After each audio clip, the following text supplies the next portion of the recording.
Assalamualaikum warahmatullahi wabarakatuh. Selamat pagi anak-anak hebat.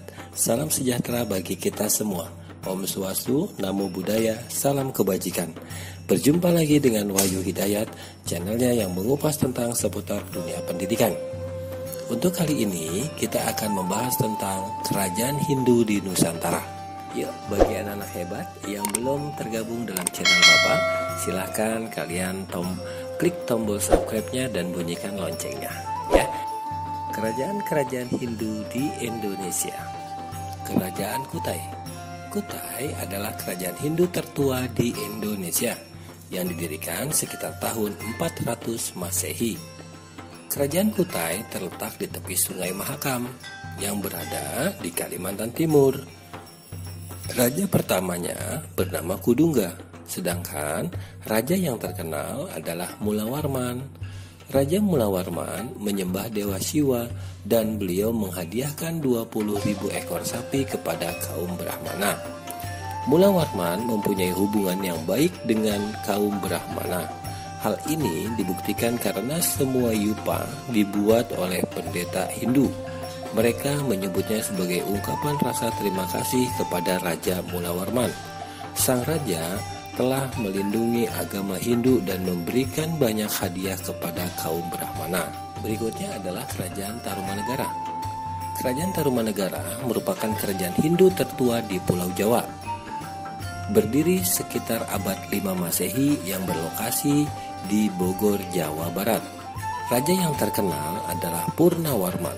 Beliau menyembah Dewa Wisnu.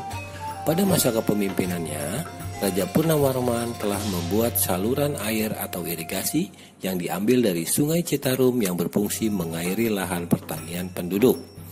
Di bawah kepemimpinan Raja Purnawarman, Kerajaan Tarumanegara dan rakyatnya berjalan baik dan teratur. Bukti keberhasilan kepemimpinan ini tercermin dalam Prasasti Tugu. Di prasasti itu diceritakan pembangunan saluran air untuk pengairan dan pencegahan banjir. Selanjutnya, Kerajaan Kediri. Kerajaan Kediri terletak di sekitar Sungai Berantas, Jawa Timur.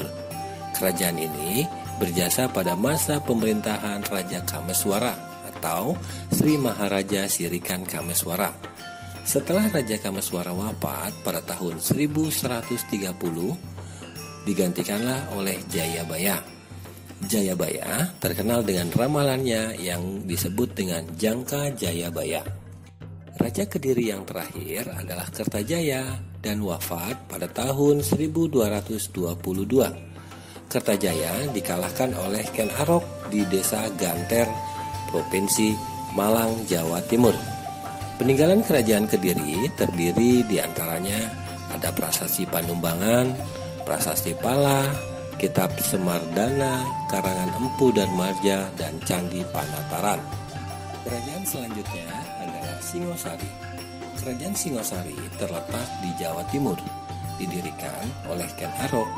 Beliau memerintah dari tahun 1222 hingga 1227 Masehi. Peninggalan kerajaan ini dapat kita jumpai berupa Candi Jago, yaitu makam Wisnu Wardana, Candi Singosari atau makam Kertanegara, Candi Kidal, makam Anusapati, dan patung perwujudan Ken Dedes. Ken Arok adalah pendiri kerajaan Singosari. Beliau juga menjadi cikal bakal raja-raja Majapahit. Mula-mula Ken Arok mengabdi pada Tunggul Ametung di Tumampel. Tumampel termasuk wilayah kerajaan Kediri. Ken Arok ternyata jatuh cinta pada istri Tunggul Ametung yang bernama Ken Dedes. Ken Arok membunuh Tunggul Ametung, kemudian ia memperistri Ken Dedes dan menguasai penguasaan di Tumampel. Perintah pendirian kerajaan Singosari membuat Raja Kediri Kertajaya marah. Kertajaya memimpin pasukan yang besar jumlahnya dari Kediri untuk menyerang Singosari. Terjadilah pertempuran besar antara kerajaan Kediri melawan Singosari di desa Ganter. Ken Arok berhasil memenangkan pertempuran. Sejak saat itu, wilayah kerajaan Kediri dikuasai oleh Singosari. Dan yang terakhir adalah Kerajaan Majapahit. Majapahit merupakan puncak kejayaan kerajaan Hindu di Indonesia. Kerajaan ini terletak di hutan tarik, dekat delta Sungai Brantas, Mojokerto, Jawa Timur.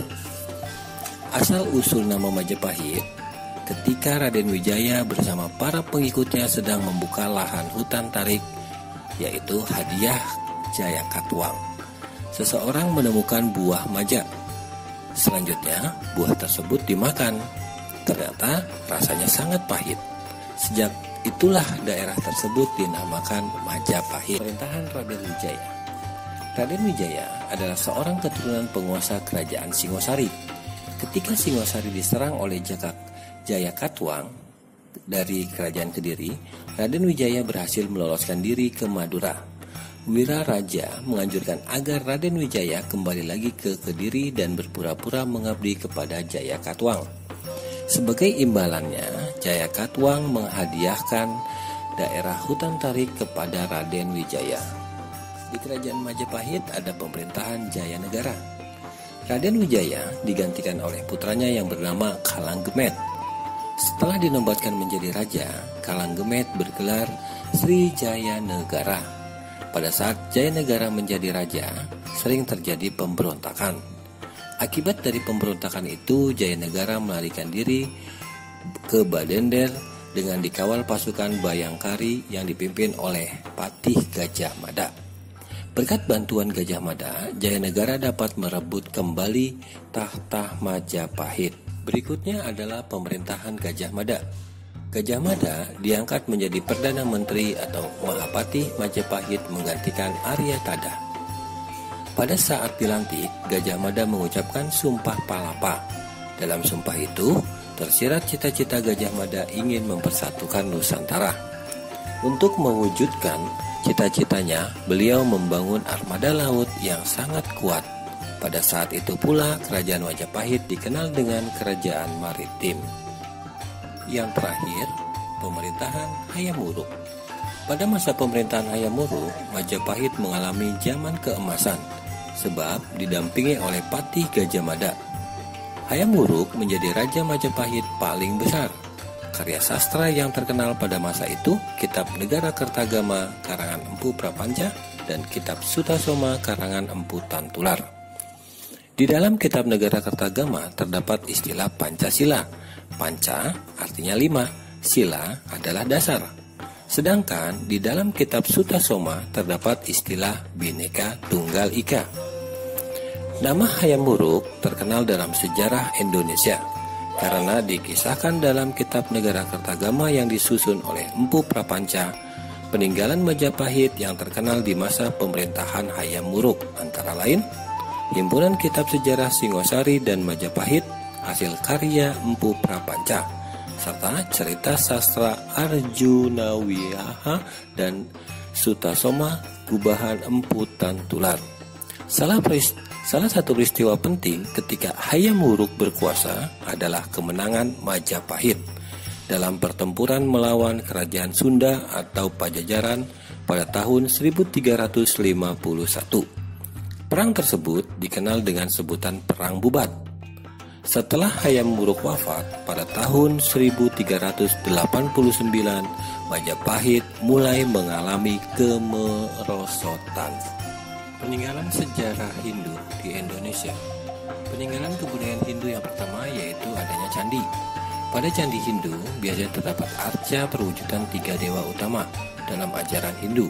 Pada dinding candi terdapat relief yaitu gambar timbul yang biasanya dibuat dengan cara memahat. Candi peninggalan Hindu yang terkenal adalah Candi Prambanan atau Candi Loro Jonggrang. Berikut ini 3 dewa dalam ajaran agama Hindu. Dewa Brahma, yaitu Dewa Pencipta, Dewa Wisnu, Dewa Pemelihara, dan Dewa Siwa, Dewa Pelebur. Begitupun dengan 10 peninggalan candi agama Hindu. Candi Prambanan, Candi Dieng, Candi Badut, Candi Janggal, Gedong Songo, Candi Penataran, Sawentar, Candi Kidal, Candi Singosari, dan Candi Suku. Bukti peninggalan berikutnya adalah prasasti. Prasasti merupakan benda peninggalan sejarah yang berisikan tulisan huruf Pallava dan berbahasa Sanskerta dari masa lampau yang ditulis di atas batu, logam, tanah liat, dan tanduk binatang. Berikut ini beberapa bukti prasasti peninggalan kebudayaan agama Hindu. Prasasti Kutai, Ciaruten, prasasti Tugu, prasasti Jambu, kebun kopi, Pasir Awi, Muara Cianten, dan lain sebagainya. Ini bukti peninggalan yang terakhir berupa patung. Patung, wujud patung ajaran Hindu antara lain hewan dan manusia. Patung berupa hewan dibuat karena hewan tersebut dianggap memiliki kesaktian dan sakral. Begitupun patung berupa manusia dibuat untuk mengabadikan tokoh tertentu dan untuk menggambarkan dewa-dewi. Contoh patung yang terkenal adalah patung Airlangga yang sedang menunggang Garuda.